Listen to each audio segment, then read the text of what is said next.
Okey, kembali kita dalam Parallax Podcast. Kongsi cerita. Perspektif berbeza. Yes. Okey.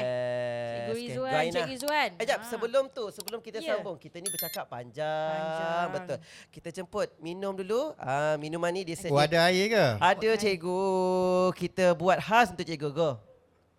Jemput minum Cikgu Rizwan. Kering tekak sebab banyak sangat cerita. Sedap betul. Terima kasih kepada yang menaja air kita ni. Jadi kalau ada mana-mana yang lagi yang nak taja, kita open. Mana tu ada kuih-kuih ke Kita lepas menerima. ni. Kok ada akok ke kan. Sebab Cikgu Ridwan, apa bisnes akok cikgu? Sebut pasal akok ni Ya. kan, saya memang kuih kegemaran saya lah tu kan. Sedap. kita Saya je. suka kuih akok. Ya, Ya. sebab mak mertua saya ni dia memang pakar lah dalam membuat akok ni, kuih akok ni ya. Jadi kalau bulan puasa tu memang kalau dia jual tu habislah, memang tempahan habis, Okey. tempahan habis ya. Kita boleh tempah Cikgu Rizwan. Kena Boleh. tempah lah, Okey. nanti saya bawa khas Sekolah daripada Kelantan. boleh buat lawatan Ya. penanda aras. Lawatan penanda aras. Sambil Ataupun kita buat menyelam. ladap tu lah, memasak kuih betul. akok boleh kot ya. Betul. Saya setuju. Ladap masak kuih akok. Ya. Okey cikgu. Kita nak teruskan. Aina? Okey, kita nak teruskan podcast kita pada hari ini. Tadi kita dah dengar dah pengalaman Cikgu Rizwan daripada dia menjadi seorang pelajar engineering, Betul. robotik. Okey, lepas tu disambung pula KPLI. Sekarang ni kita nak dengar pula daripada Cikgu Rizwan. Memandangkan sekolah menengah kebangsaan Muhibah ni dulu merupakan sekolah pertama Cikgu Rizwan ni posting. Kini telah pun menjadi Sekolah Seni Malaysia Perak dan masih lagi di bangunan yang sama. Betul. Cikgu Rizwan ni dia dah melalui banyak fasa. Betul. Fasa pertama dia jadi cikgu biasa, iaitu cikgu fizik lah, betul Cikgu Rizwan? Betul, Okey, cikgu lepas tu dia fizik. melangkah pula, dia naik lagi satu anak tangga, dia melangkah ke guru kanan. Betul.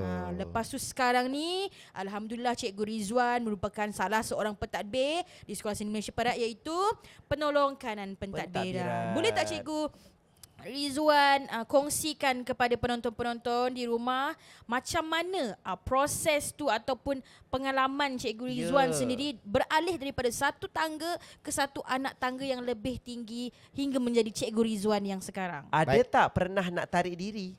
Baik, Cikgu Aina ya. Ya. Bila kita jadi cikgu ni ya, apa-apa pun tanggungjawab kita ialah murid kita lah. Betul. Kan? Betul. Cuma dari peralihan daripada guru biasa ke guru yang ada bahagian pentadbiran, Ya.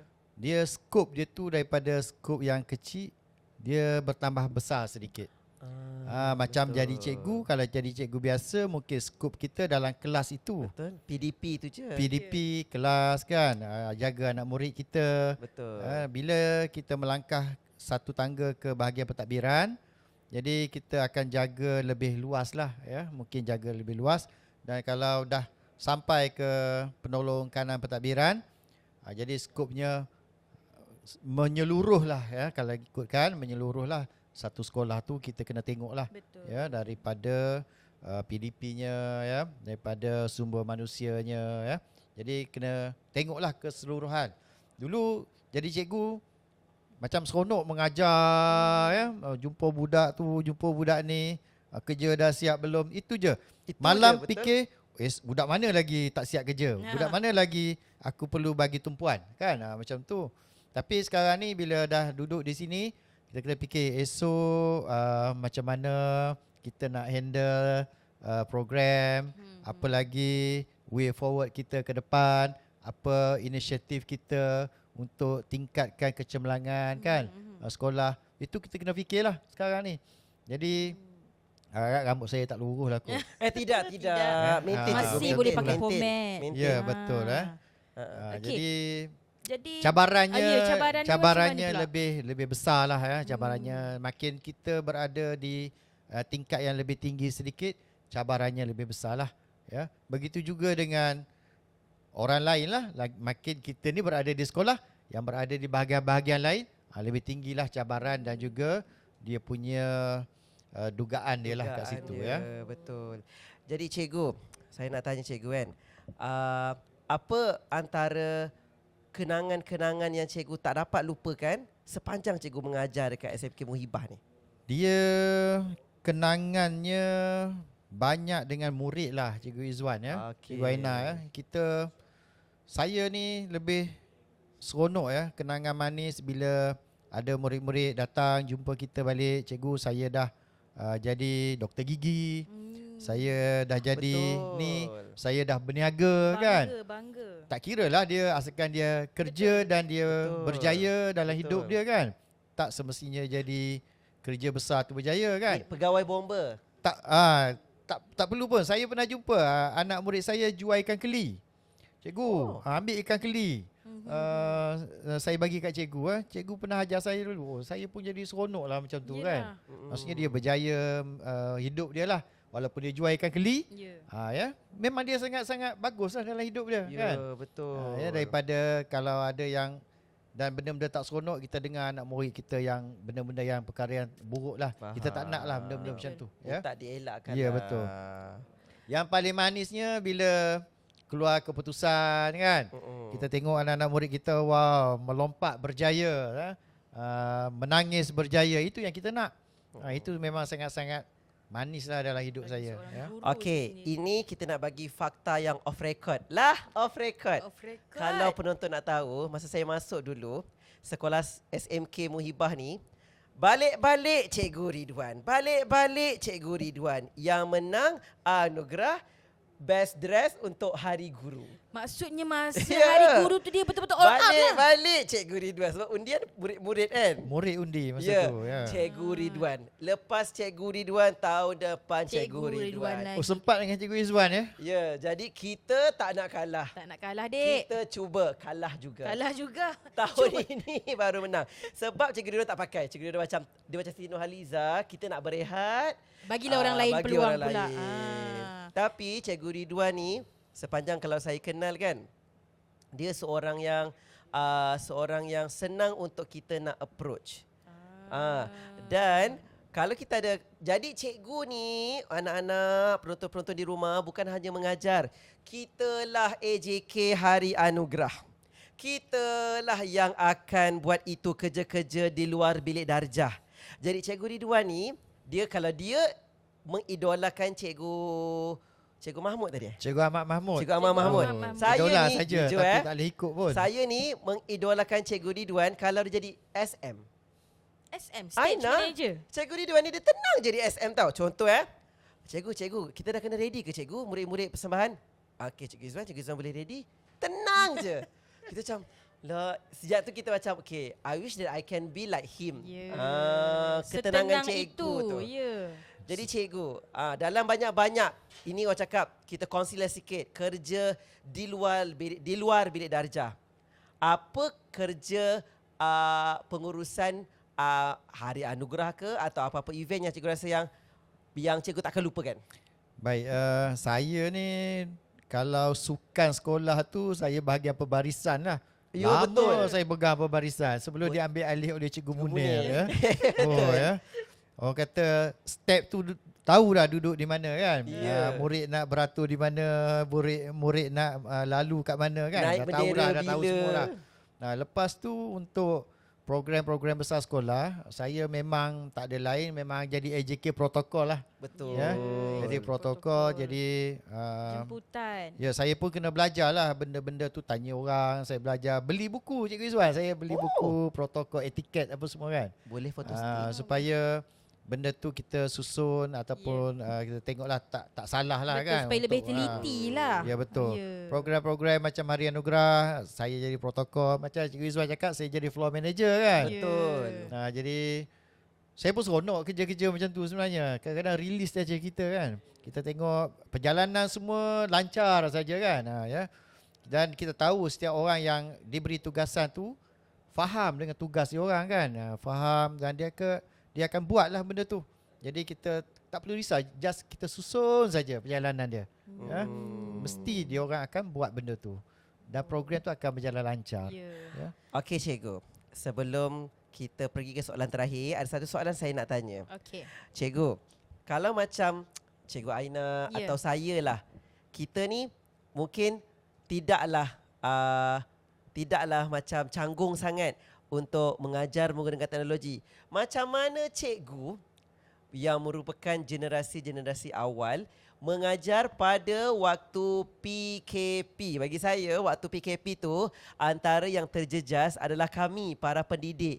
Macam mana kita nak mengajar dengan anak-anak murid masuk kamera tak buka. Betul. Yang kadang-kadang tak masuk, cikgu mengajar sorang-sorang, Sorang. anak-anak duduk di depan kamera tu, tak ada murid masuk dalam Google Belum Meet. lagi part murid Cuba tak ada Cikgu Ridwan device. share sikit macam mana pengalaman cikgu mengajar masa PKP.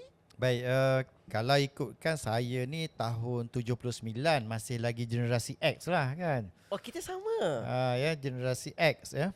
Jadi memanglah generasi kami ni dia susah sikit lah untuk cater tentang IT digital. Tambah-tambah masa PKP dahulu. Ya.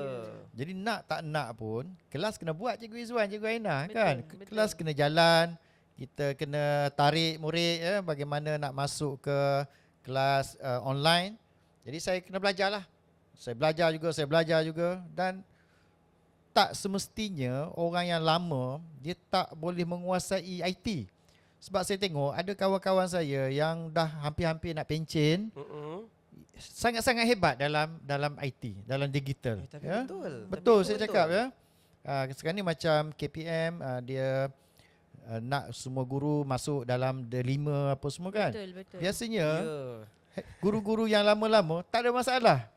Tak ada masalah untuk menguasai apa yang Lagi up ada to dalam date lah. Betul. D5 dalam digital Ya. semua tu. Ya. Cikgu-cikgu lama lagi cepat update Lagi tau. cepat. Berbanding Ni operasi.